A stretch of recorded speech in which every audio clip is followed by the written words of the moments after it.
are you, bro? Yeah, good man. Good, bro. How you doing? How's things? I'm not bad. I'm not bad. Yeah, we're just you know what? We're getting through a lot of these interviews. Like I've seen you tune into a couple of them. Seen you Yeah, lurking. yeah. Yeah, no, you know But what? yeah, but I think the first one I saw was Selector J, I think. yeah, That came up in my feed, and then I think you must have like gone live with other DJs that I've are on done like my Insta, and loads. then Like yeah, so every so often like it pops up, and then I just check in and that. yeah, yeah. So Mm. have you, is this not really your thing, or is this something you do like you would do, or Yeah, man. Like I'm always, like I got I got a radio show on Represent, so I'm always yeah, yeah. interviewing anyway. Bro, you're answering my Um, questions already. Like I was gonna get onto that. I mean, yeah, yeah. Carry on. Sorry.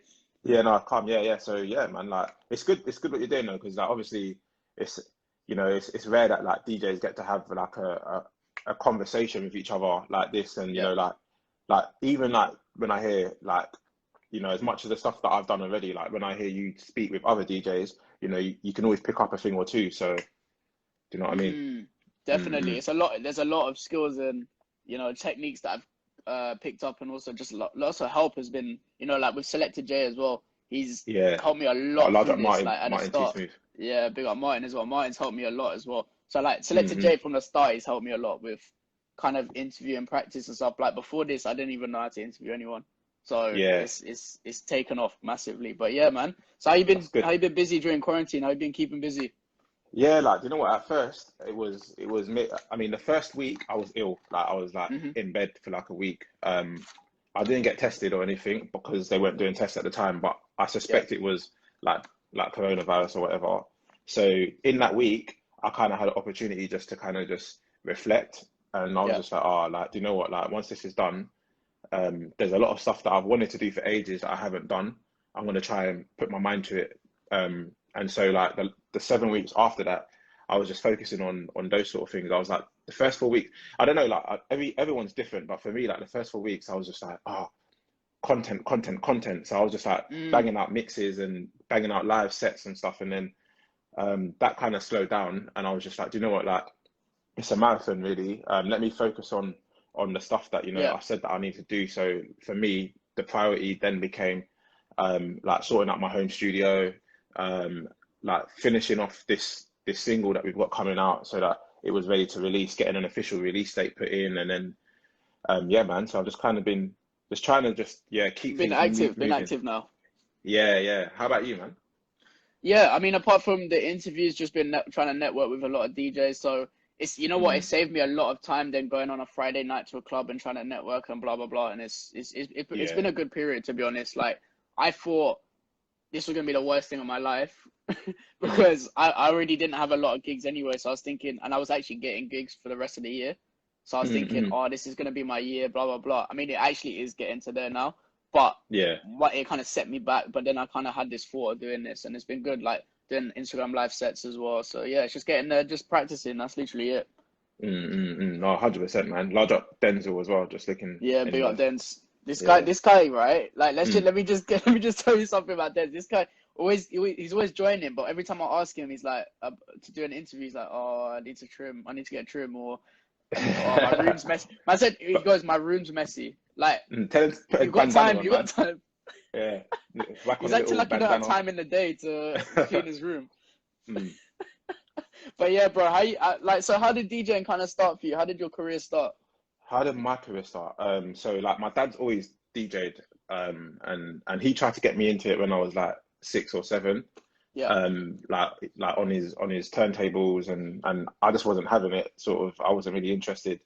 Then when I Mm, went to uni, I went to uni in Essex, and yeah. I started promoting events there. This was before I was a DJ, but bearing in mind that I've always been connected to music through like my dad being a DJ and stuff. So I kind of had an understanding of like if I saw a DJ, I could be like, yeah, they're a good DJ, or if I saw a DJ that wasn't too good, I'd be like, yeah, they're not, the best DJ or whatever. So Mm, um, when I was doing my events, there was one event that I did, and I wanted the DJ who I booked. I won't say their name. I booked them from London.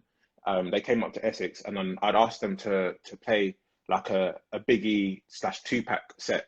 Um, yeah. and they completely disregarded it. And then I was just like, why am I paying this guy money to do something that, you know, like I might not have the skills yet, but in terms of the knowledge that I've got. You can So do it. yeah. So I basically, that summer I took my dad's decks, took them up to uni, and I kind of just started practicing and then giving myself like the warm-up sets at my events. And then I kind of just fell into it afterwards, really. So from then on, what was your first kind of clubbing gig apart from your events? My first, like, apart from my event, it was probably like, yeah, it was probably when I was at uni, like other promoters in like Essex, Colchester, they'd obviously Yeah. seen that, you know, I was doing events and stuff, and I guess they probably booked me because they were like, oh yeah, he'll bring his crowd from his events along or what have you. And then that's when I quickly learned about like building relationships and like how important this industry is, you know, in terms of relationships and stuff. So Literally, like this whole industry is just based on relationships, to be honest. And mm, like nowadays, especially, it's not even about your skill anymore in that yeah, no, sense.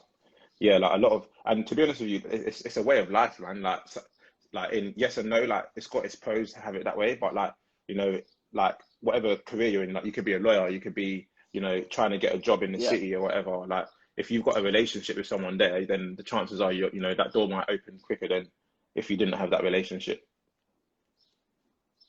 Definitely. Bro, give me 1 second. Let me just switch to my 3G.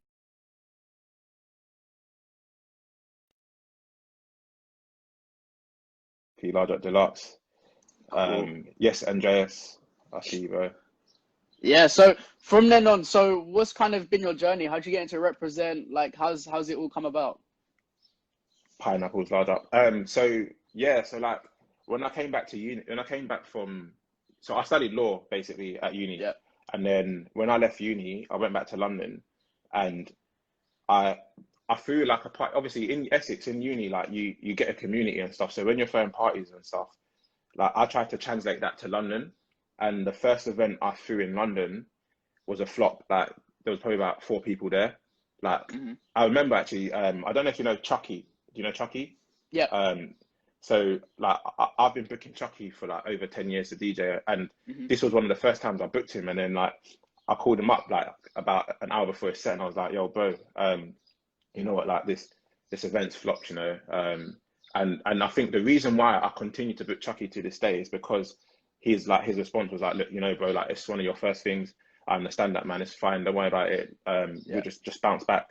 And so yeah, like literally after that event, I kind of was like, do you know what? I'm not sure if events are for me. So I just focused on the DJing and stuff.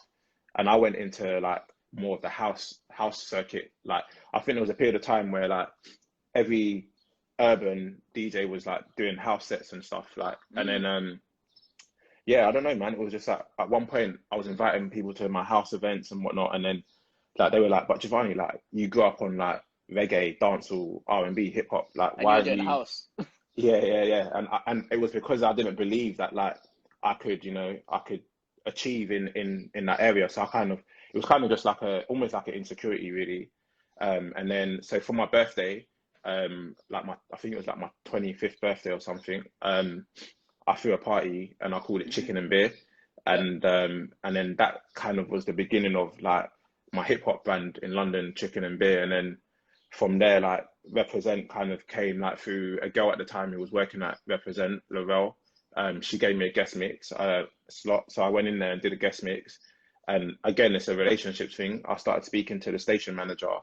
And then like a couple of months later, I dropped them a message and I was like, oh look, Mm. if there's any guest slots going, like if you know you need cover, let me know.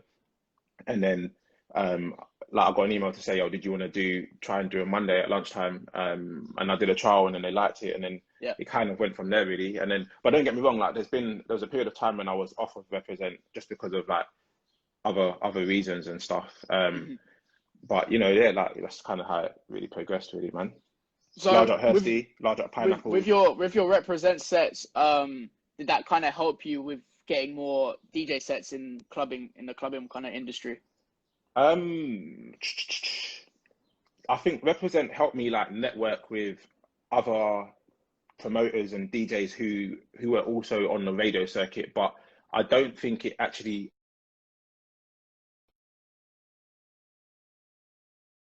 I think I think chicken and beer was what probably, made me more desirable to other promoters, in the sense of, like they see that, I'd do an event that had like loads of numbers coming along, and, like if they see Yeah. me DJ and they like me, then it's almost like a no-brainer kind of thing.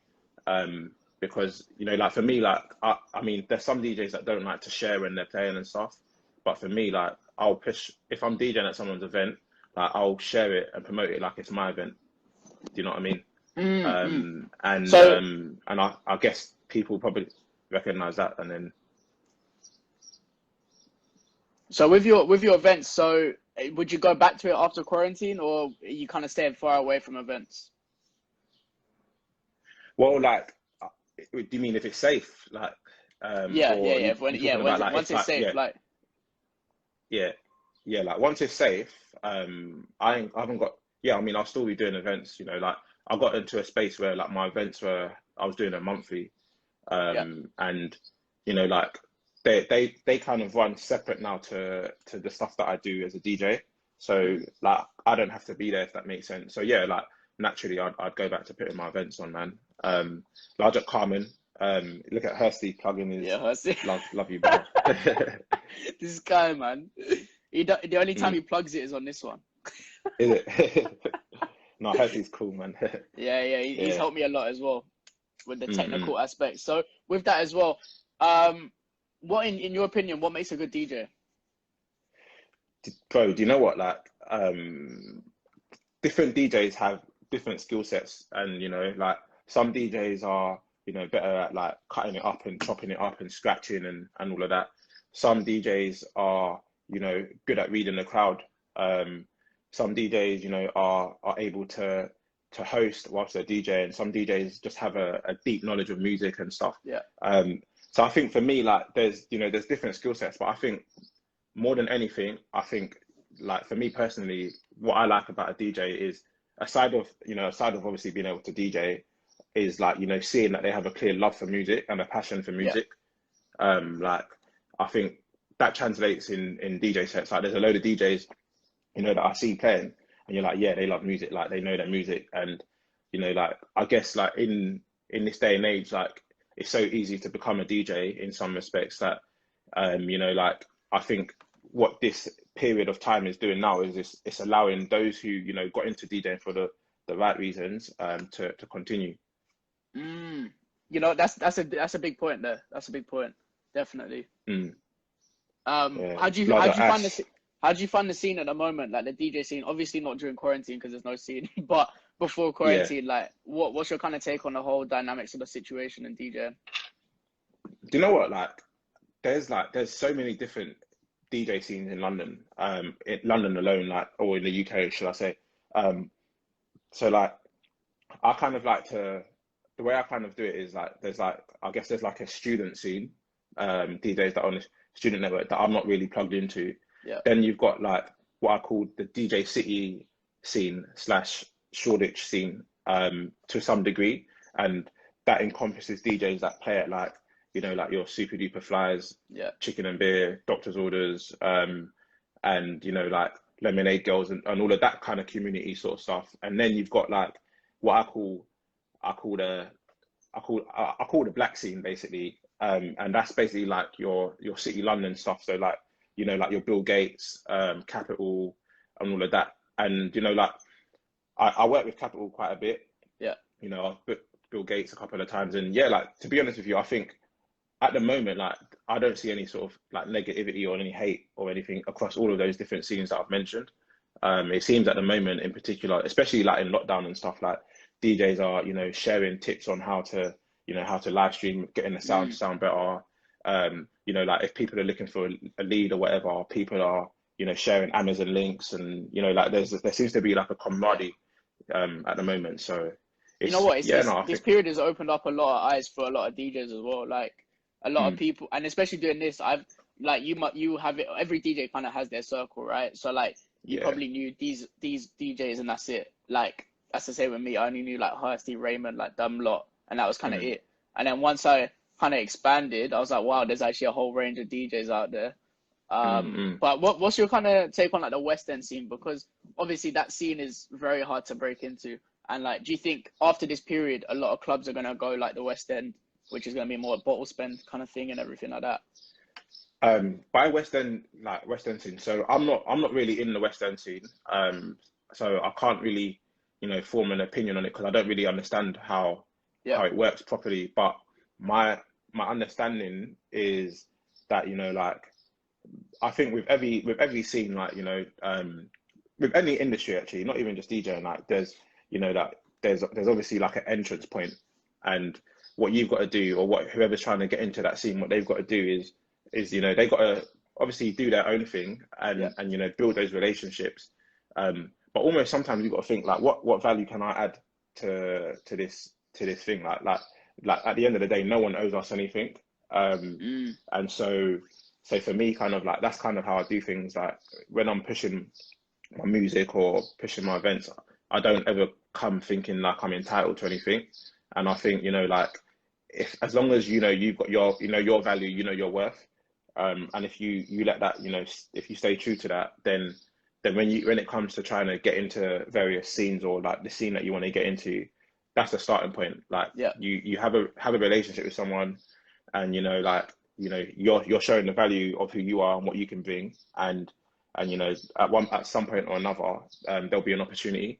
In terms of like clubs and stuff, and going down the West End route, I think I think I think all clubs are going to try, like, whether it's like local or what have you. I think a lot of clubs are going to try and do things in house and try and switch up things to, obviously, to try and cover the losses that they've made. But Mm, I think the clubs that will do well are the clubs that don't get too greedy, yeah. and still, work with the promoters that, are closer to the clientele. Like there's certain venues in Shoreditch that shut for ages, and then reopened, and then it was empty, and they thought that they could, pack it on their own, and they couldn't. So like, I think, there's a delicate relationship between promoter and venue, and I think the venues that win are the venues that, don't try and disrespect the promoter. So going with that as well, do you think that after this period, clubbing will be packed for the next 2, 3 months when clubs do reopen, and then go back to how it was before, where the clubs actually do need these promoters and events managers to come in and throw these events?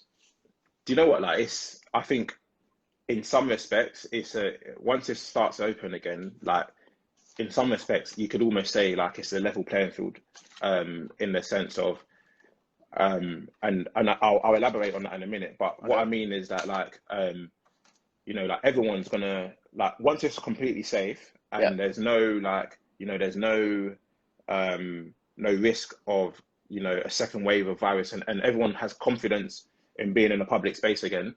Once it's completely safe, I reckon that, people are gonna just flock to wherever. Like, any motive that's on, I'm going to it. Any motive that's on, Mm, yeah, let's go. Any motive, like, and but what you're gonna find after a while, that will peter out, like, and then it's about who's got the extra skills, because like anyone could, get some artwork done, put a, hip hop party or whatever, dancehall yeah. party, and then post it online. And because everyone's obviously, been restricted from going out for so long, they might stumble across it. They're not gonna necessarily know who's promoting it. They're gonna take it at face value and be like, yeah, I want to go to this. But the people that will win are the people that, in the long term, provide the quality for the ravers, but also who, who maintain the level. So like, you'll find that people will drop off, venues and promoters will drop off. Mm. They'll get bored. They'll try and move on. It might get a bit like more difficult. But yeah, I think yeah, you're probably right. Like, the first couple of months, everyone's going to be hitting every motive, and then Yeah. sooner or later, people will start, being picky again. Like, do you know what I mean? Going with your point about dropping off, how do you kind of stay in the scene then? Like, for a DJ especially.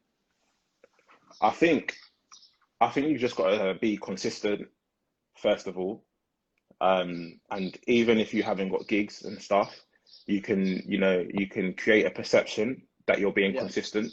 And, you could do that in the form of like a music video, I say music video, mix CD. You can do that in the form of a podcast.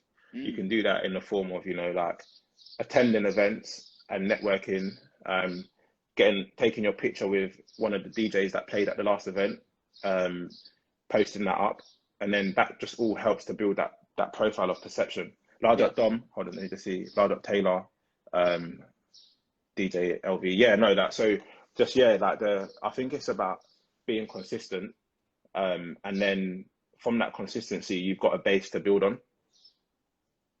Definitely. So going back to your point about how everyone's kind of got more of a chance now, what was your point on that? So I think, well, that's more for like, I guess, promoters and stuff, like in terms of like it's a level playing field. But then the challenge is, you know, there's obviously promoters like myself or other promoters that have already got relationships with venues, and so when I say everyone's got a chance, and then I say I come back to it, it was more that like there's a level playing field, but then the field then becomes more complicated when you haven't got those relationships or those connections. Yeah, I totally agree with that. Totally agree. Do you think after this period that clubs and promoters will open their eyes out to new DJs and stuff like that, or do you think they're going to go back to the safe kind of way so they can get their revenue and get what they need to do? I think, like, I mean, I can only speak for myself in terms of like what I do with my promoter hat on, and for me, like, I'm always open to having like other DJs play at my events, provided they fit the brand, basically. And so when a DJ like comes to me asking for a set, most times like I invite them to come and check out the night first. And then see what it's like, get a feel for it. Yeah. Like, so there's a couple of DJs that, you know, over the years that I've booked like consistently, maybe not so much in the last few months and stuff, but like overall since I launched Chicken and Beer. And that's because they came up to me like in the middle of the night, introduced themselves to me, and then at the end of the night they were like, oh, I really enjoyed it tonight, I think I could play to this crowd. And then we got talking, they sent me some mixes, and if I had the time I'd go check them out at their set, and then it just kind of went from there, really. So that's your opinion. So I in my opinion, I kind of think that they're gonna go back to square one kind of thing. In like, obviously because you do your own events and everything, you kind of got that wider mentality as well. So you were there as well. You were trying to find gigs and everything. So I personally, I think they're not gonna. I don't know. I could be wrong, but personally, I don't think. Oh, well, you think that you think promoters or club managers aren't gonna, like, they're gonna just go back to how they were before? Yeah. Like I think large up have. I think venues like are gonna try and see if they can, you know, they can take the door money basically, as well as the bar money. But some venues are going to realize that, you know, that they need a promoter to drive the bar spend up, if that makes sense. But I think like for promoters, like promoters, like, I mean, I don't know, I can't speak for all promoters, but for me, there's a few things I look for. I need my night to be of a certain standard. Like there are certain promoters that don't care about the DJs. Like they'll book their friends, and their friends aren't probably necessarily the best DJ, but they're their friends. And you know, some promoters do that. Or there are some promoters who are like looking for the cheapest DJ. So if a DJ is willing to DJ for free, then they'll book them. But those aren't the sort of promoters that I tend to deal with. Like as a DJ myself and as a promoter myself, I'm not really into trying to book, you know, the cheapest and the worst DJs. Like I'd rather, you know, pay for quality, and because that enhances the brand at the end of the day. Yeah, definitely. And that brand is a representation of me. So looking at a Jevanni set, what makes your set unique? Boy, what makes my set unique? I think for me, like I said, it goes back to what I said earlier about, you know, loving music, and having a passion for it. And so if I discover music and I play it in my set, my passion about it, like I like to host as well. So like that's gonna come across in the set as well. And for me, like I'm an interactive person, so I love to interact with the crowd and stuff. And so for me, it's like, you know, I'm not one of those DJs that's gonna, you know, come and start, you know, doing loads of like scratching techniques and stuff. I'll mix and I'll blend, and I'll host, but also, like, you know, I love my music, and I'll make sure that translates to the crowd, and I read the crowd as well. So I'm gonna ask you this. So I got asked this by DJ Simo, who's Most Acts DJ, and he was saying that, do you think that black DJs who play dancehall, Afrobeats, bashment get less recognition and praise than white DJs who play it? Do I think what, like, in terms of on what scale, like In a commercial scene, let's say you have a white DJ who comes down to your event, plays bashment, Afrobeats, everyone will praise him more than if a black DJ came down to your event and do it. And if you kind of look at it, I think it's kind of true there in a commercial kind of scene. I mean, I think I get what you're sort of saying in some respects, but I think more than anything, it's like, do you know at one point, and you know at one point in London in particular, like for the events that I played at, there was no female DJs, and then when, you know, a female DJ came along and shut down, obviously, like, some people are like, wow, you know, like, and now we're at a place which rightfully so people are judged on how they DJ as opposed to their gender, and I think it's the same with race. You know, I think, like, obviously, like, if you know, let me give you an example. David Rodigan, when David Rodigan went to Jamaica for the first time and he had a clash, he absolutely, like, people are looking at David Rodigan, like, obviously Jamaica is a black country. David Rodigan doesn't look like the people in Jamaica, so naturally they're gonna look at, oh, who's this guy that's stepping up to clash these big sound boys, and obviously David Rodigan comes and he shuts it down. Now there's obviously going to be a bit more of a wow factor than if I came along and I shut it down, because they would have already expected me to do that. That's what I'm saying. It's stereotypes as well. Like, they stereotype in you that you should know the music, if you get what I mean. Like, yeah, I think you know, like, the world is, you know, there's always going to be stereotypes. There's always going to be unconscious bias. There's always going to, like, we can't get away from that. And so, yeah, I guess in regards to what you said, Simo asked you, maybe, I mean, me personally, I can't say I've, you know, like, I've booked, you know, black and white DJs for my events, and the crowd reaction is the reaction, irrespective of their race. Do you know what I mean? Yeah, definitely. Like, yeah. Tim Westwood gets but like, Westwood had recognition from before when he was doing hip hop, because he was one of the first white DJs to play hip hop R&B. He wasn't actually doing dancehall bashment right at the start when he began. So, but Rodigan, no, 100%. Yeah, I think for me, like, irrespective of, like, race, gender, I think if you're good for the job, you're good for the job. Yeah. Do you know what I mean? That's my perspective. Like, you know, obviously, if Simo's asked that question, then, you know, there's probably, you know, an element of truth in it from his perception. Do you know what I mean? Like, so I'm gonna get onto the tour side of things. So how's it like being a tour DJ? It's fun, man. It's tiring. Like, let me not paint, like, the picture that it's all like, you know, yeah, this is sick. Like, you know, obviously the buzz that you get when you're DJing on the stage and stuff is, to me, like, there's a better buzz that I get from being on tour than I guess that I do, you know, say, DJing at, like, one of my residencies. And I think that's because, you know, people are coming for a show. So rather than, you know, like, DJing at a residency where people are coming to party, but the main reason that they're here is to mingle with the people that they've come with, or they might be here to meet girls, or their objective might be to meet guys, or, you know, their objective might be to celebrate a birthday. When you're on tour and doing a show, the objective is the show, and so there's a bigger level of expectation and excitement, and so DJing at those shows, it's just, yes, it's another level, man. It's tiring though. Like, when we did the tour last year, like, there was a week where we were, like, in a different city in Europe every day. So it's not like, you know, we're necessarily, you know, getting to do lots of sightseeing. Yeah. You know, like, a lot of the time, like, we might have been in Sweden. We go straight to the venue to do a sound check. Literally after the sound check, we have food, go to the hotel, change, and then go within back that, out. yeah, back out to do the show, and then straight after the show, like by the time we get back in and stuff, we got a flight the next morning at like 5 a.m. So we have to wake up at like 4 or whatever.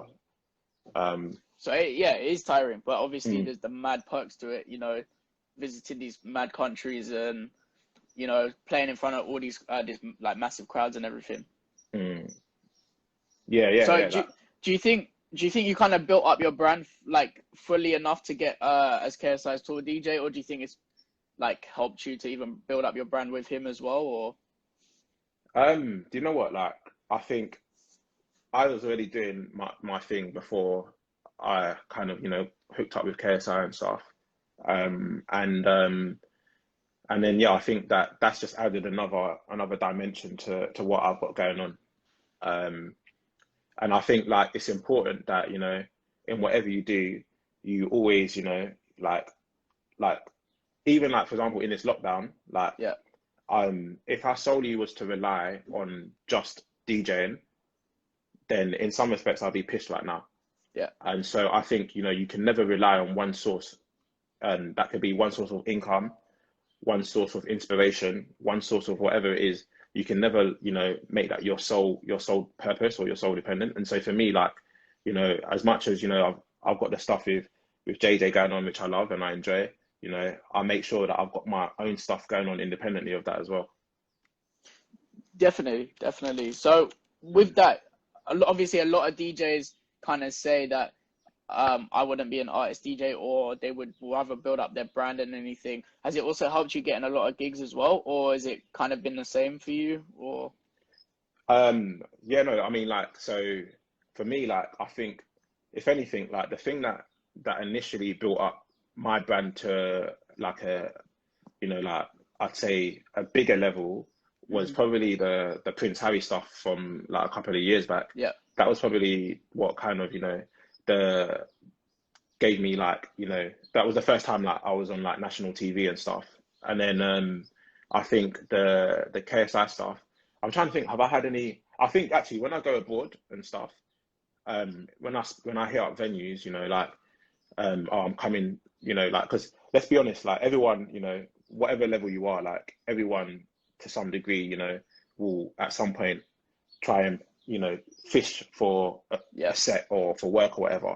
And anyone that tells you they don't, they're lying. Like, and so like, when I've gone abroad, like if I'm going like for example, I was due to go in April to Amsterdam for a stag. yeah.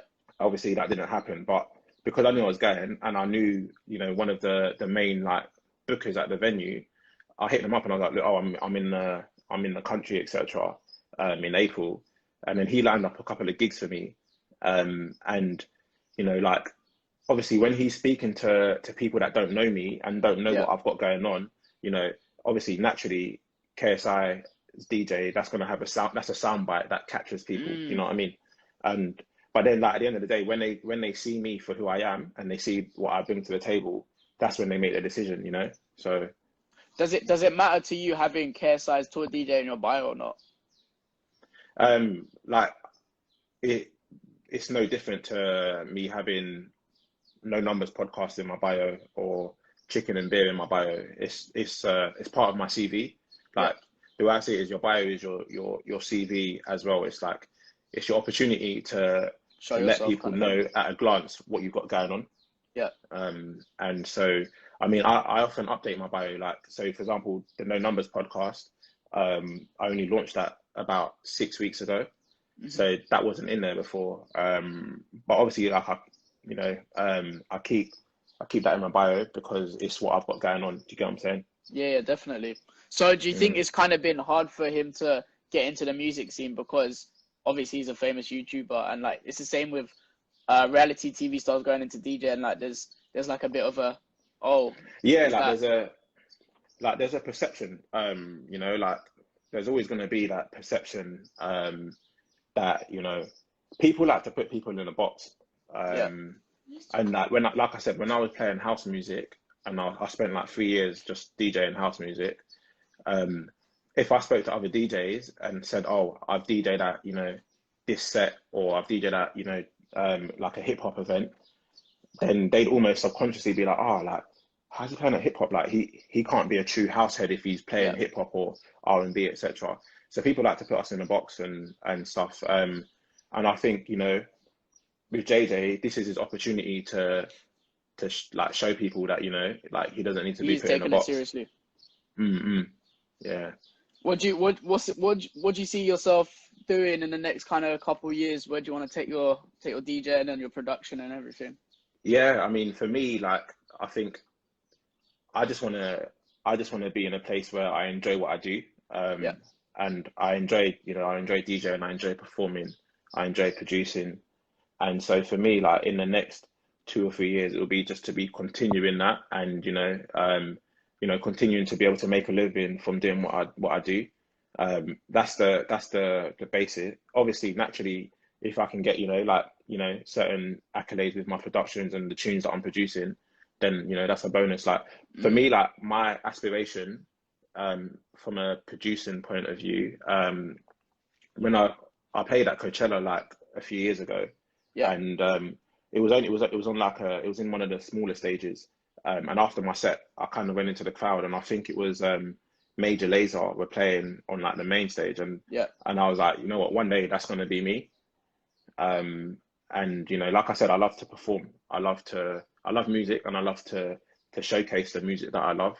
And you know, with the 633 project that I'm doing at the moment, you know, like there are some parallels, I guess, with what like Major Lazer's got going on to some degree, and a couple of other, you know, producers and producer DJs. And it's just an opportunity for, you know, for me to continue with my Jevanni Letford brand, but also, you know, to experiment and, you know, navigate to that vision that I've got from when I went to Coachella a few years ago. So going on the back of that, you've done Coachella. What other festivals have you done? Just just Um, yourself, or is it kind of been mainly with KSI now, or is it? no. So I've I only hooked up with KSI like about February 2019. Okay, okay, So so recent, yeah, quite recent. yeah. So like Coachella was before that, Wireless was before that, Fresh Island was before that. What else have I done? Dubai,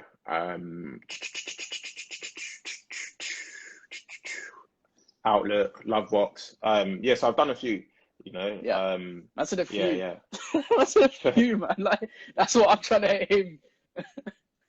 But that's big though. Coachella's a big one. Like even if it is a Mm, small stage, that's still massive to go there. yeah, But no, like, definitely. surely it must help you though, because once you say you've done it, surely it must help you to get into the bigger stages and bigger tents. Yes and no. Like, I mean, one thing I've never really had, and looking back, like, I think maybe, you know, maybe I could have benefited from it, but, Yeah. you know, at the end of the day, like, my career is still, you know, I'm still like, you know, I'm still, I'd still say that I'm still young in my career. And especially when you look at, you know, people like, you know, your Westwoods or your David Roddigans, etc., your Mm. Trevor Nelsons and stuff. And I think one thing I could have done was leverage that PR. Yeah. And but you know, like at the end of the day, it's still there. So I believe that things fall into place when they fall into place. So for me, like the one piece of advice that I would give to any DJ is always be prepared, even though there might not be nothing to be prepared for. Because like, I can tell you like two stories. Yeah. The two things that people that don't necessarily know me personally and are not in like my DJ circle, but like are look from the outside looking in, the two main things that they might look at when they see Jevanni Letford, if they Google it, are the whole Prince Harry thing and the KSI thing. Hmm. And to be honest with you, both of those things came because I prepared, not knowing what I was preparing for. Yeah. So with the Prince Harry thing, like for me, I always had my business card on me. Um, like just because I don't know, I guess obviously I worked in the city for a bit, and so I was instilled, you know, with that mentality of just keep your Yeah. business card on you. And then I didn't know that I was going to have an opportunity to give it to him, and I gave him my business card. So that was me being prepared without knowing what I was preparing for. And then with the whole KSI thing, how that happened was I basically I done a mix like a year ago for Kiss Fresh or whatever, and then like I was talking, the person that like hooked me up with the mix, they basically left. I think they moved to Apple or something, Yeah. and then I was trying to get another mix on at Kiss, and then they said, oh, have you got any mixes that you can send, any recent ones? And then I went onto my mix cloud and I was like, wow, the last mix I'd done was like a year ago, and then so So you I had went to active. prepare. Yeah, no. So like, I was like, wow, like I haven't done a mix in a year. Let me make up a mix quickly and send it over to them. So I made up the mix and then I sent it to them. Yeah. So I prepared that mix and I was like, oh, I'm not gonna be in a position where I haven't got an up to date mix again. And then it's mad that like 2 days after I prepared that mix, this KSI opportunity came, and then so I just sent him the mix that I prepared 2 days ago, and then I'm hooked up with him, linked up with him. Then we did a couple of like trial runs and stuff, and then Mm. like he liked what he saw, and then we just kind of went from there. So in both situations, basically, It's um, worked out in your you favor. know, yeah, because like I prepared for something, even though like I didn't know what was going to happen. And it's like I guess in Yeah. lockdown, DJs doing their live shows, you might be doing a live stream to like two people, or you might be banging out your mixes and only getting like five people hearing it, etc. But at the very minimum, you're practicing your skills. Um, and then someone might come to check you out, and Yeah. they might see, oh, you were active in the last 24 hours, you're alive. Let me just have a look at it. They might watch it and be like, actually, I like what I'm seeing. Let me Mm. holler at them to collaborate or something. Yeah, definitely. Mm. So for you, what's the kind of first stage after lockdown when clubs are open? What's the first stage for you? What are you doing? I think for me, when it's all safe, like, because when clubs open, if clubs open today, I'm not going into the club. Like, let's I be don't real. think I Like, don't. Yeah, to be honest, I don't really want to risk that. yeah. So like, I think if the clubs were to open and it was safe, um, as in like, I don't know, there's a cure, like for a vaccination or whatever, then yeah, like I can't wait to shut down a club set again. Yeah. Do you know what I mean? But I think, yeah, like this has given me an opportunity to like dig deeper into my crates and stuff. Because that's the thing as well. Like when you're DJing like every week and stuff, like for me, like I don't necessarily always have the time to update my playlist, update my Mm. music and stuff. Whereas like, over this lockdown, I've been able to, kind of rediscover, like, because you get into habits, like Yeah. when you're on the go all the time and you're DJing, like, like, I'm not gonna lie, like I got into the habit of playing, like, Drake, or, like Hot Girl Summer, or, Yeah. like you get into these habits because these are the tracks that the people that are clubbing want to hear. Want Whereas to hear? now, Yeah. like, I've had an opportunity to kind of just go back to why I got into DJing in the first time. Yeah, digging. Yeah, exactly what Hurst said. Digging, crate digging. Large up Pablos and Stylo Denzel. Yeah. You know what? It's weird because doing these live sets, I haven't actually touched many songs that I play in a club. Like, Mm, I don't think many DJs have actually. Like, I've seen a lot of sets just garage, old school. Like, obviously, I'd play old school, but a lot of the new stuff I haven't really played, and it's just weird to see mm. because I'm like, when we come out of lockdown, would this actually be popping in the clubs now? Because a lot of people are used to hearing it. But the thing is, it's like there's another conversation on that side, which is like, what do we even play? Because some of the Yeah, tracks yeah. being dropped now are like 6 months, going to be 6, 7 months old when the clubs come back. I mean, it'll be interesting. Like, I don't know about other DJs, but when I go back to the club, I'm gonna play what I want to play. Yeah, And I guess because like I do my own events, I can take that risk there. Like I get it. Like if I'm being booked to play for someone and they've given me a brief, then obviously, yeah, like I'll stick to that brief. Obviously, I've got creative license, poetic yeah. license, but if it's like my own event, um, like my birthday's, for example, my birthday's in August, and if things are back to normal, then I'm gonna throw like a party, but I'm just gonna. It's not gonna be a party that is you playing just because this song went viral or because this, that, and the other. It's just literally about good music, feel good vibes. What's your kind of take on DJs not playing their part in a set? So warm up DJ not warming up the crowd properly.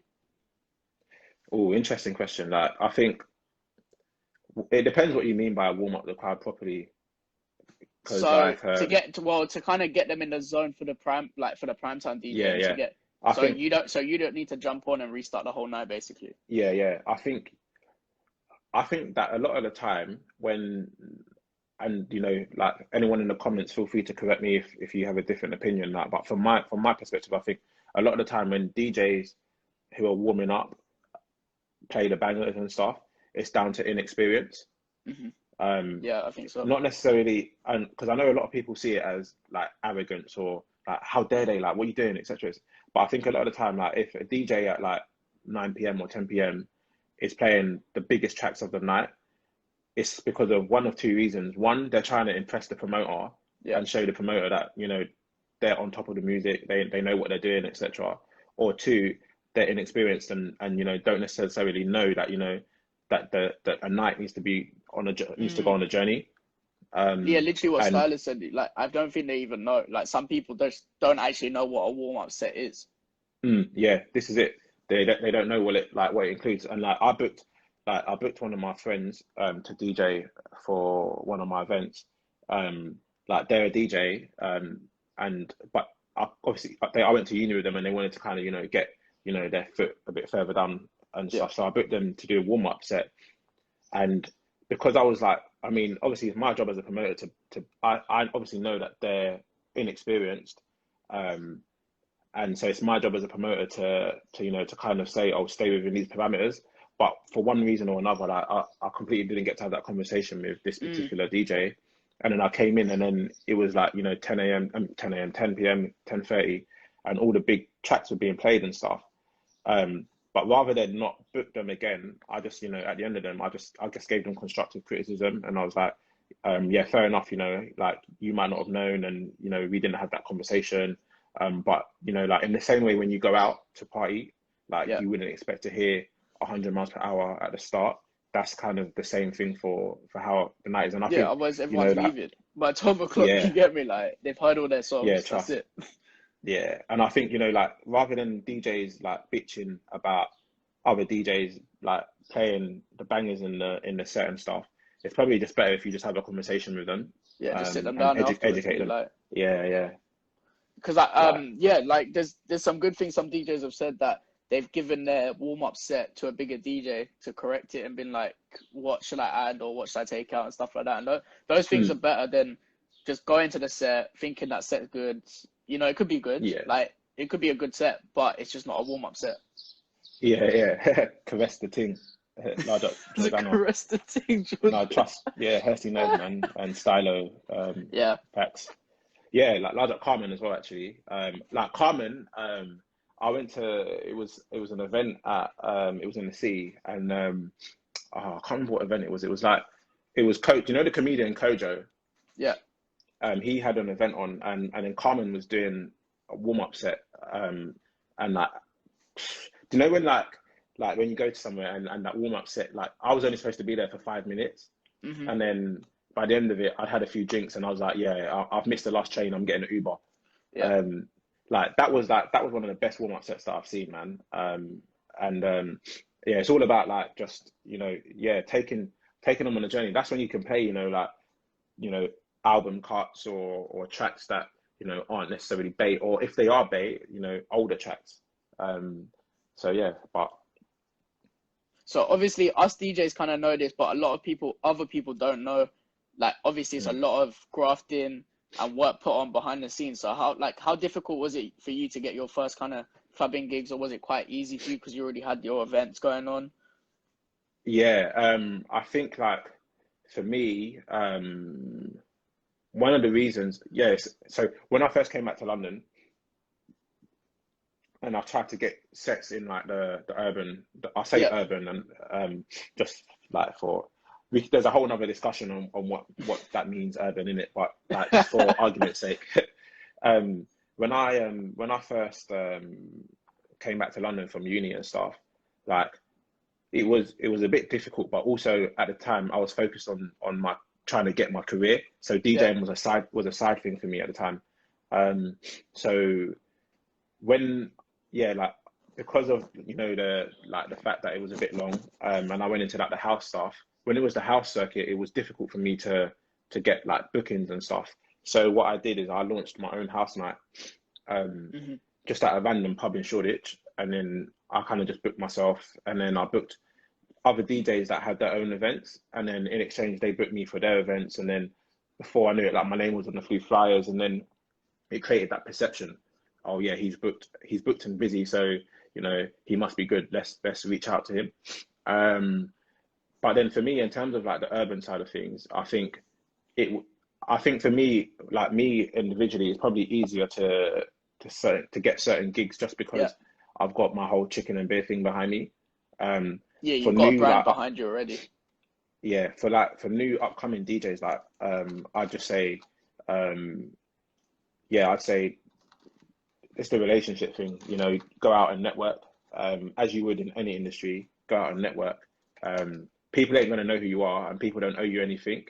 But Hmm. if you go out and network, then you know now they know who you are, and then and now that they know who you are, like there's a chance that you can get their attention.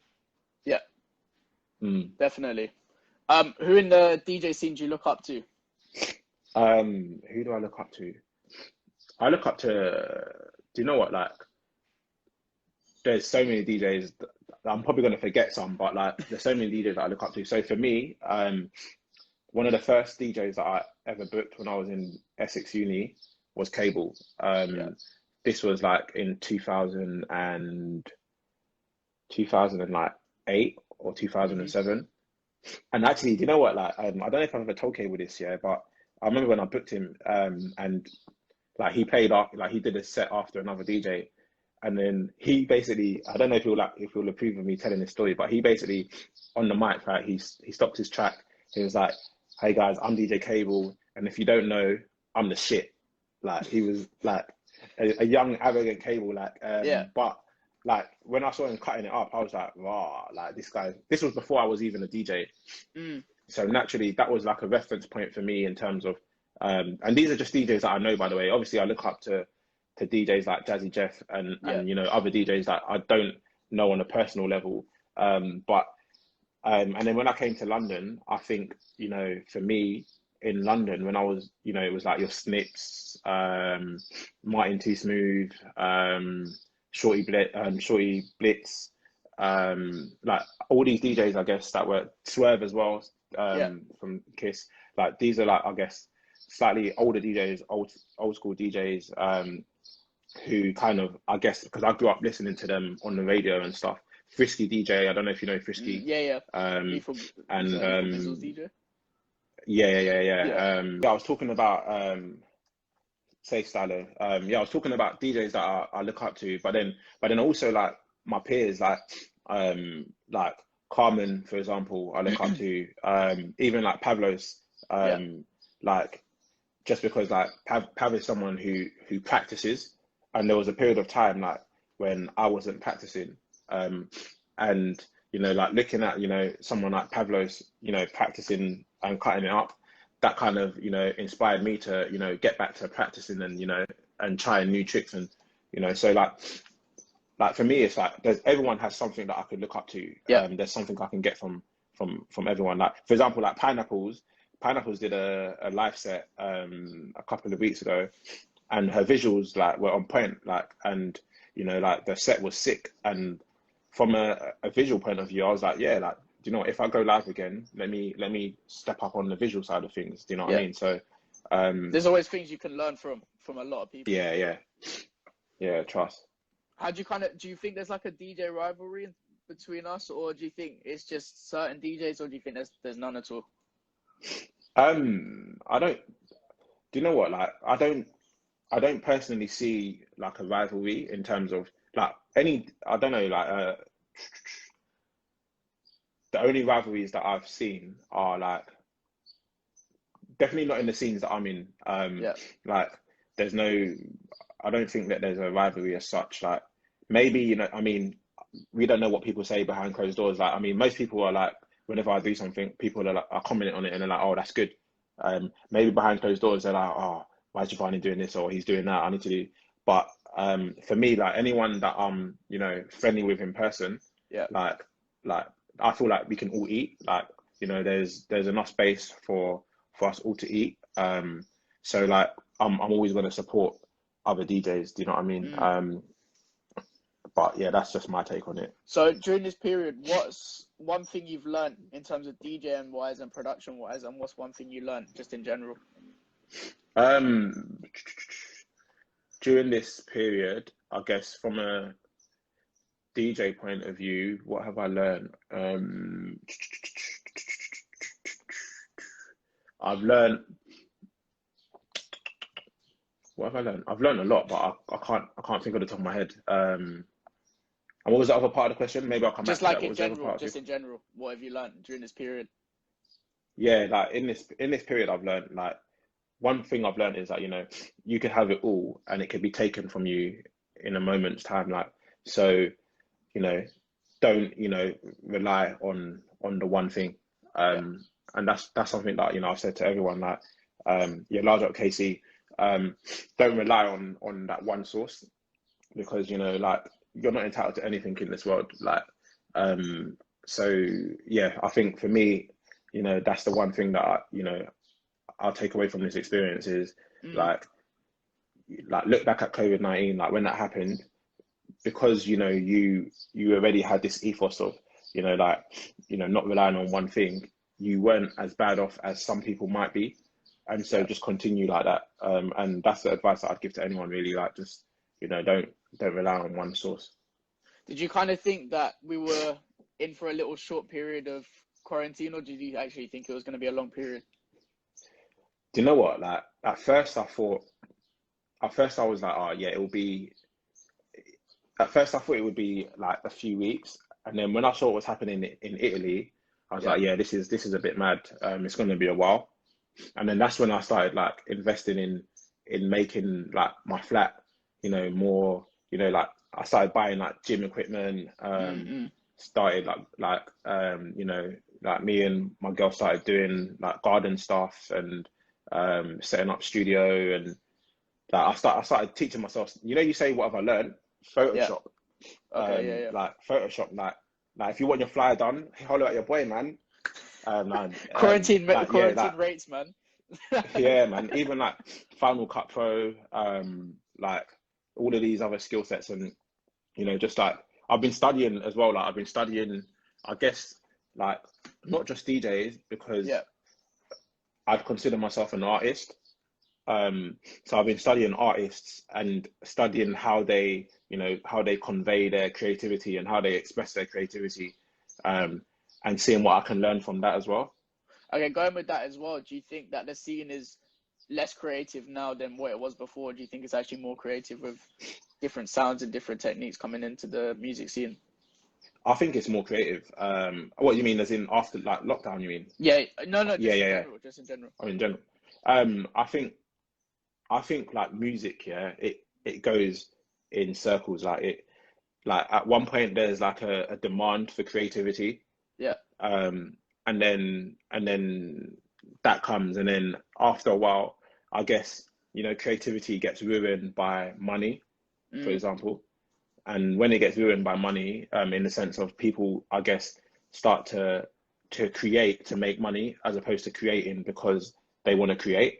yeah, But then after a while, it reverts back. So if you look at, like, there was a period of time when music, like when you had every R&B and hip hop artist making house music, making David Guetta sort of music, because that's what they thought would make money. yeah, And then obviously, you know, now you're seeing a lot of like independent artists that are, like Chance the Rapper, Russ, and I say independent in the loose term, because obviously, you know, there's distribution deals and stuff involved. But you know, these artists that kind of, you know, said that this is the sound that they want to have and this is how they're gonna go about, you know, giving it to people. So obviously you've got the SoundCloud generation and stuff. yeah. So in terms of like the DJ scene, I feel like once lockdown's done, yeah, it will definitely be more creative. Nicki Minaj on some EDM shit. Literally, I think she went through that period where she was like still on the R&B hip hop and then went to EDM kind of house tunes and then went back to, you know, hip hop. So I think, yeah, as you Yeah, said,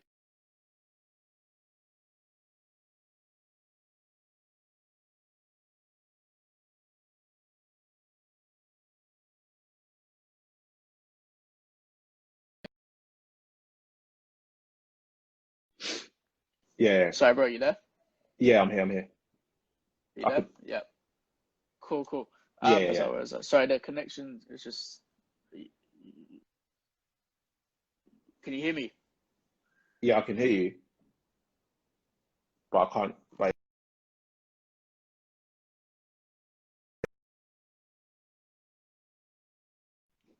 Sorry, is it right? yeah, yeah, yeah. Cool, cool, cool, cool. I don't know if that's mine or yours. I don't know, but it's Not cool. sure. Okay, Not right. sure. So why for you? Okay, sorry. Now I'm gonna go to this question actually. What's the Mm. highlight in your career so far? The highlight in my career. Good question. Um, the highlight in my career would probably be, and for me, it's like my highlight isn't necessarily going to be like like the biggest gig that I've done or whatever. But Yeah. for me, like my highlight would probably be um in LA. Hmm. When I played in LA, because I think in that part of LA, like they're open to hearing new music. It's Yeah. like when Funky House was here, and like you could play like a new funky tune and no one would know it, then someone would start doing a dance to it, and then everyone else would just jump on it and start dancing to it. And in LA, I went there and did a set, and it was like, I played a lot of UK music, but people were vibing to it. And for me, that was just an experience. Like it was just like almost like an out of, like I'm not in my home environment, and I'm shutting down to people that that don't know who I am and stuff. Hmm. But obviously, I've had good times, like when I've DJ'd, at like I supported the Manor. Yeah. Yeah, so like I've done like supported them a couple of times when they've done their shows at O2 Academy, and then obviously like the sets I do before like the KSI show, um, they're sick as well. But yeah, I LA's think for big though. me, Like you've yeah, kind of yeah. broken into the US scene now. I wouldn't say broken, like in the sense of like, that they're calling my phone to Yeah, yeah, come yeah. back every week and stuff. But like, yeah, I've done a few sets out there, and actually large up Spin Select, so he's Talib Kweli's DJ, Okay. and he's the one that really put me on out there, kind of, to be honest with you. Um, and yeah, that was another set as well, actually. Like I DJ'd for Talib Kweli. That was a sick set as well. So Is there an artist you would like to DJ for? um, or is in like do a set like with like before they Yeah, play or with something. them. Yeah. With them.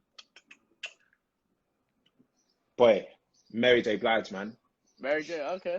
Yeah, like I'm an R&B head, and Yeah, yeah. like yeah, like Mary J. Blige for me, like is one of my favorite R&B soul, like Queen of Soul artists, and like that would just I just love to do like a soul R&B kind of set.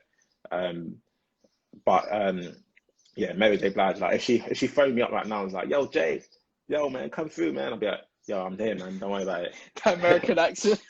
it. Yeah. Okay, I'm gonna ask you Mm. this as well because you were mentioning about female DJs, kind of coming on the scene more recently as well. Do you think there's still a lack of female DJs in the clubbing industry? Do you know what? Like I don't know if it's because I know a lot of female DJs. Like so in my like when I look at like my timeline, for example, Hmm. I actually feel like I see more female DJs on my timeline than I do male DJs when I think about it Okay. now. And but obviously, I know that there's still a movement to kind of equalize things a bit more. Like like I know Wireless Festival and a couple of festivals have launched like initiatives and stuff to make it more Yeah. equal. Um, but yeah, I think it's still probably more male dominated overall.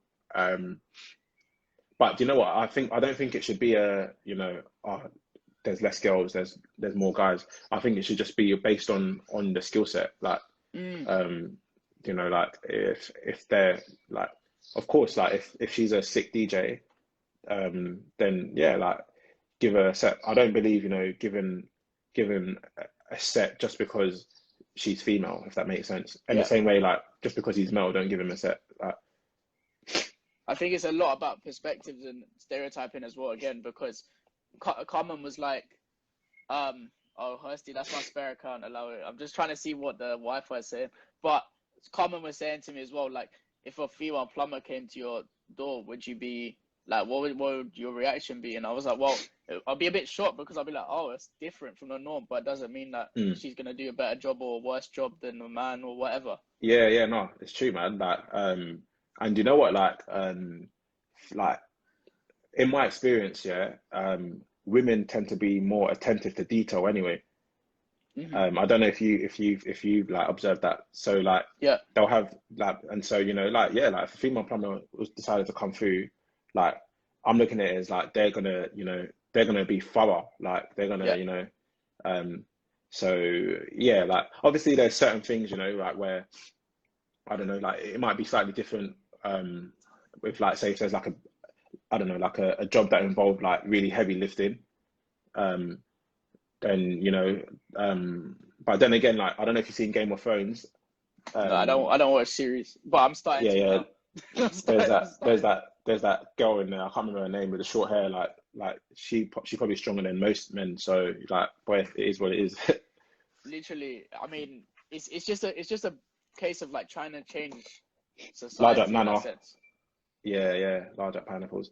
Yeah, Okay, Nana's. I'm gonna ask you as well with with Represent. Do you think radio is dying out? I think I definitely think that we're in an era of, you know, like self-curate, like playlists and stuff, you know, like obviously streaming sites like Spotify, Apple Music. There's now more ways for people to consume music. And I think so naturally, you know, people probably aren't listening to as much radio as they were before. But that being said, you know, there are still a lot of people listening to radio. I think it's like with anything, like I think radio just needs to be innovative. Yeah. Like you see stuff like There's No Single, Lada Stado. You see stuff like There's No Signal, and like in some respects, like they've done what's already been, you know, done, like clashing and stuff, but they did it in an innovative way that engaged the community. Yeah. And I think that's what like Large Michael from Germany, and then I think that's what you know, radio will have to do. Like you've seen that they're trying to do certain things now. But yeah, I think that radio, it's a challenging time probably for radio. But I think they'll be okay. Is there anything you'd change looking back at your career, or you think it's kind of gone to the way you wanted it to be? No, like I feel like this sounds so cliche, but I feel like everything happens for a reason. And so I think for me, like I'm grateful and I'm blessed for the opportunities that I've had and that I've got. You know, like I know that like many people would, you know, consider that, you know, I've clocked the game or whatever. For me, I'm still hungry and I've still got a lot to achieve. And I think, you know, like I look back at every single thing that I've done, you know, like when I've done, don't get me wrong, like I used to do pirate radio. I used to do like graveyard shifts. I used to like do a set on pirate radio from like 8 p.m. to like 4 a.m., 6 a.m. You know, I've done my like DJing for free when I first started out, DJing and even selling tickets, like DJing and, you know, selling tickets as a DJ, like, so like, you know, I've done everything, but all of that kind of taught me lessons. Do you know what I mean? So Definitely. yeah, I've got no regrets, man. No regrets. With the production side of things, are we hearing a couple tunes out after quarantine? And also with that, if you're gonna drop another song or a song, is this the right time to drop it, or is it better to drop after quarantine? See, for me, yeah, one thing I learned, like, I released a song with Sony 2 years ago, yeah. And one thing I learned when I did that is don't wait for anyone. So like, obviously, because I've got like people that I know who are like good at designing and stuff. So I got one of my guys to make like a really nice video edit thing, and I wanted to put it out. And then the label were like, "Nah, wait, we're making something for you." Yeah. And then I waited, and nothing came.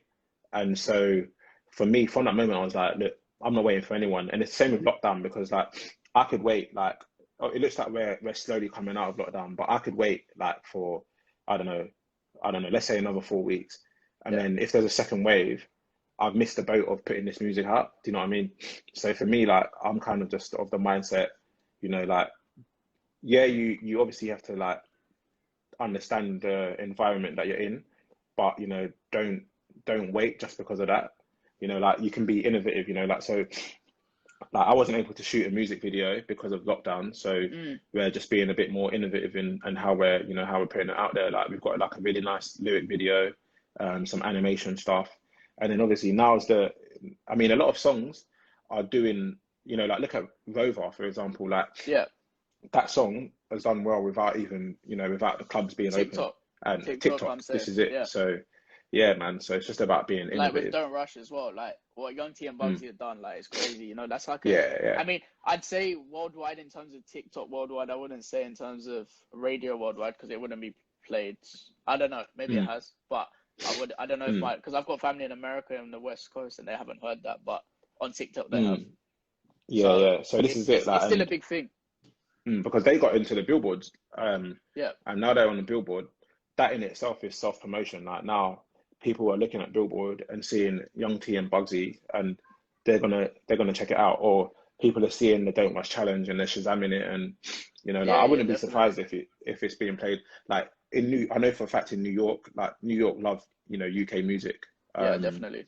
So I yeah, think TikTok is taking over the world, and like, it's gonna be weird because you'll play these tracks and everyone's gonna be doing the dances like it's Candy Dance, like in the clubs. Like, everyone's gonna be doing some TikTok dance to it. Yeah, trust. But like, you see with Drake dropping Tootsie Slide and his album, and loads of people dropping their albums. Like, do you think it's cool to do that now? Because okay, yeah, they'll get the plays, but then there's the other flip side, which is that whenever the clubs do open, it's going to be 6-7 months old. But let's say the artists who wait and actually think, okay, I'm going to wait till the end of quarantine, those will be the first hitters. So is that a good time for them to do it? Or, as again, you said, like, there's no point waiting, just do it. Yeah, I think with everything, you can't predict the future. Like, like, an artist could wait, put a track out, and it flops because all people want to do is do the 2C slide in the club because they did it in lockdown. Now they want to do it with their friends. So like, you could wait and then put something out and it hits the floor, or you could wait and put something out and it does well. But I think like a lot of people like they do things based on emotion and emotional memory, and I think a lot of the songs that have entertained people during lockdown, people are going to have some form of emotional attachment to them. They're going to remember. Yeah, definitely. What's been your worst experience with a promoter or club manager? Worst experience with a promoter or club manager?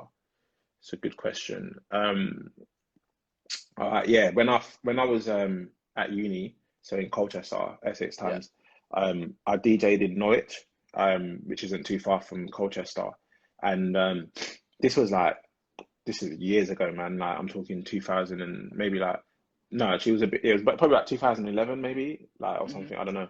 And I DJ'd at this venue. Like, I DJ'd the whole night, like from 10 p.m. till like 4 a.m. or something. And then the man didn't pay me, basically. Like, he was supposed to pay me, and this is a lesson that I learned quite early on, because obviously these times, I wasn't a full-time DJ or whatever, so it was a valuable lesson that I learned. Like, he was like, yeah, he's gonna give him the invoice and he'll put it into my account and blah blah blah.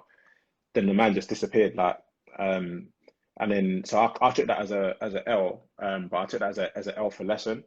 Did you start drawing up a contract after that? It depends, like, on it depends on who it is in the relationship, but yeah, like, a lot of the time, I try to operate with a contract or a deposit, unless I've got a relationship with you. Like, there's certain brands in London that I DJ for, and I know that they're going to take cash on the door on the night, so or they're going to but if I ask them to transfer it in advance, they'll do that. But ultimately, if it's someone who I haven't got a relationship with, then it's like contract, deposit, invoice, etc., etc. So 2 questions here. What's the best club you've DJ'd at and the best gig you've done? Um,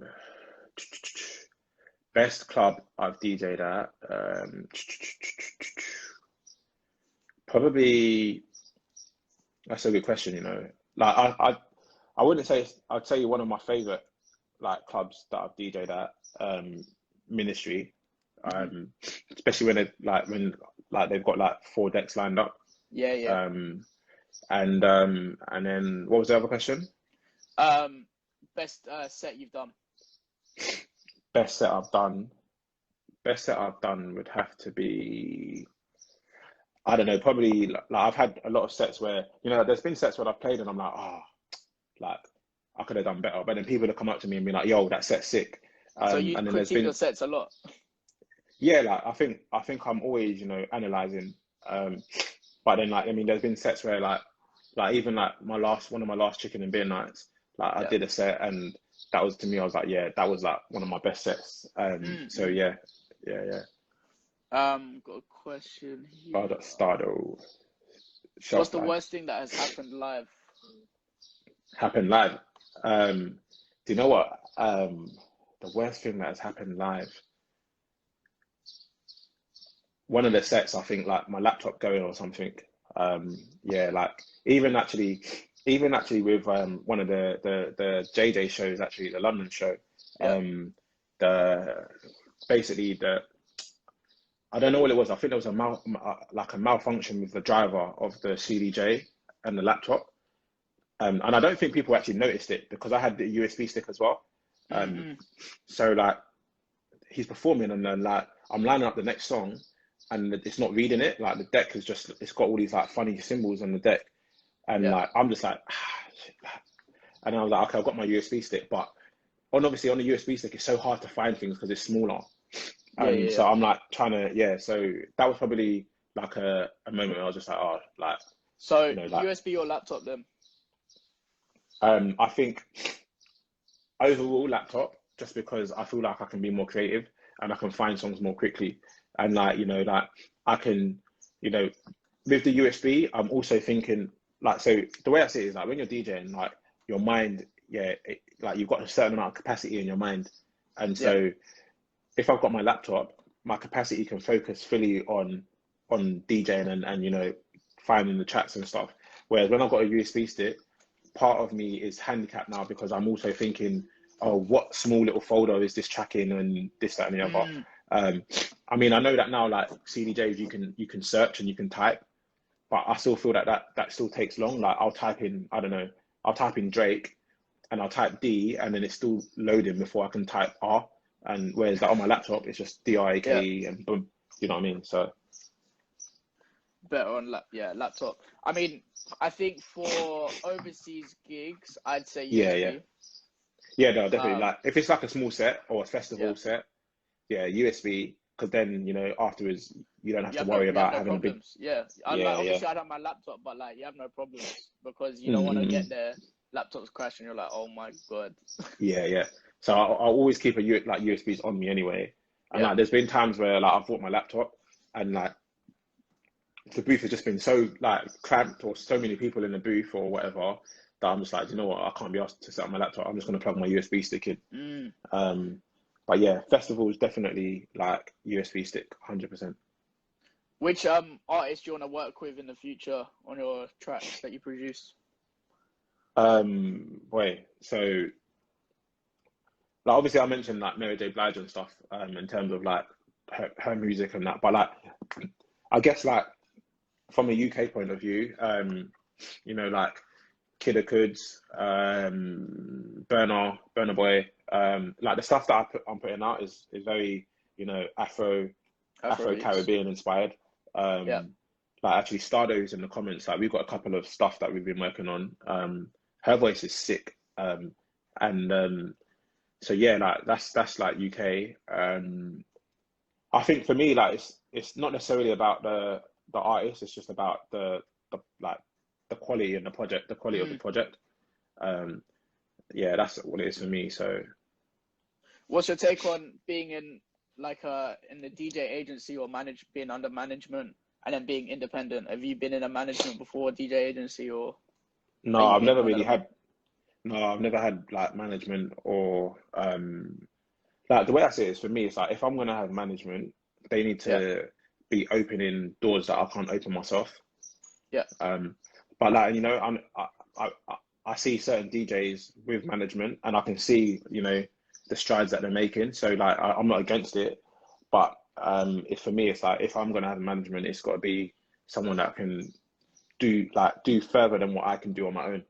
And like I'm quite like, not to sound like arrogant or anything, but I'm quite intelligent, and like yeah, I've had conversations with you can potential. get them yourself, kind of thing. Yeah, like, and I've had conversations with potential managers, and I've observed how they work, and it's just not really been for me. I know that there are like people out there that Yeah. exist, who would do a really good job.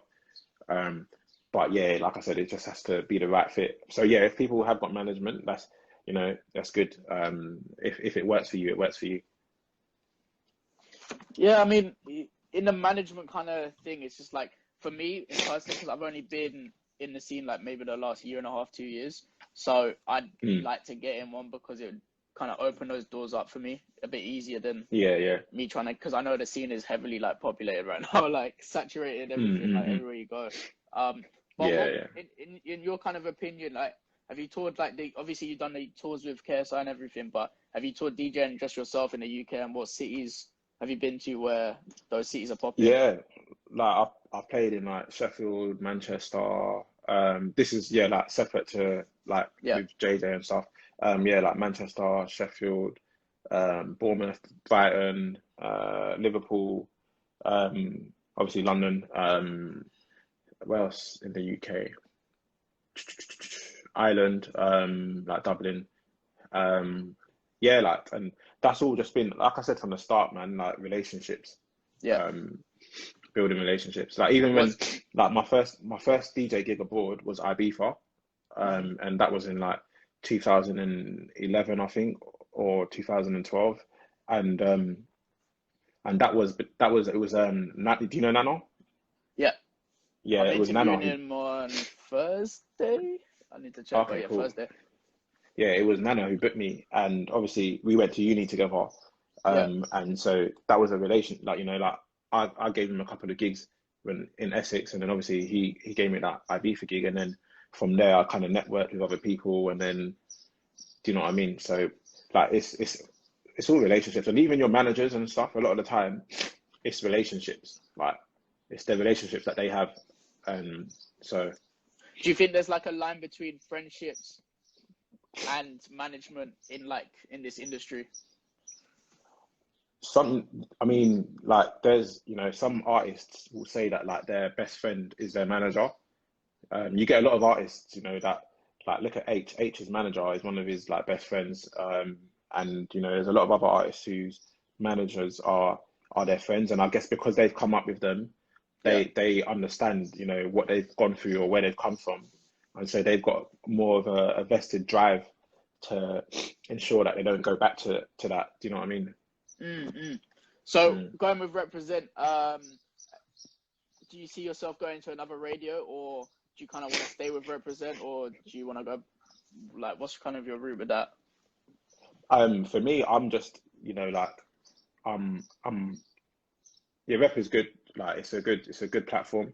It's a good space for me to, to champion like new artists, and, like pioneer new music, and represent sets a lot of trends. Like you look at like the playlists that represent have, Yeah, and then a couple of weeks later, you'll see other stations like Capital Extra, One Extra, you using know, those playlists kind of thing. yeah. So like, yeah, like rep is cool. And yeah, man. But obviously, I'm not adverse to other, opportunities and stuff. Do you know what I mean? So Is there a kind of, specific radio you'd like to go to if you got a chance? um, I think for me, I won't know until it happens. Basically, like there's stations that I look at, and I'm like, Yeah. yeah, I like what I perceive to be the culture here. Mm. But obviously, until those discussions are taking place, I wouldn't know. You Yeah, know what I mean? definitely. But bro, I Mm. really appreciate this conversation. It's been good, man. Like, Yeah, no, it's been good, man. and Like, yeah, the feedback's always been good. So yeah, yeah, everyone, yeah. you know, all the DJs kind of saying it's good efforts and yeah, just good Mm, interviews and good chats. I think we need mm. something like this, just something different. Like I know there's a Yeah, lot of 100%. DJs kind of not jumping on it, like people doing different takes, and I know there's a lot of DJs doing interviews, but like I think yeah, it's good. It's just something different. Mm. No, bro, yeah, it's good, man. Keep doing it, man. It's yeah, like I could see even in the comments that like DJs, are appreciating and learning from it and stuff. So Yeah. No, I've it's a learned a good huge look, man. amount. Even just from this conversation alone, I've learned a huge amount. And it's like Mm. definitely humbled me a lot during this period because I used to think, because I've done overseas and stuff, so I've always thought, oh yeah, not like I'm the shit, but like I've done that, cool, like Yeah, yeah. I'm amazing kind of thing. Obviously it does gas you, but during this Mm-mm. time it's definitely humbled me. So yeah, No, it's good, man. It's a good look. but yeah, appreciate your time, bro. No worries, bro. Thanks for having me, man. But yeah, Yeah. stay safe, man. Hopefully we can link up after this, and I'll come to Yeah, one of your definitely, events. man. Definitely, Yeah, come through, man. We'll link up properly. definitely. Thank you, bro. Yeah. Have a All good right, one. bro. Yeah. You too, Cheers. man. Bless.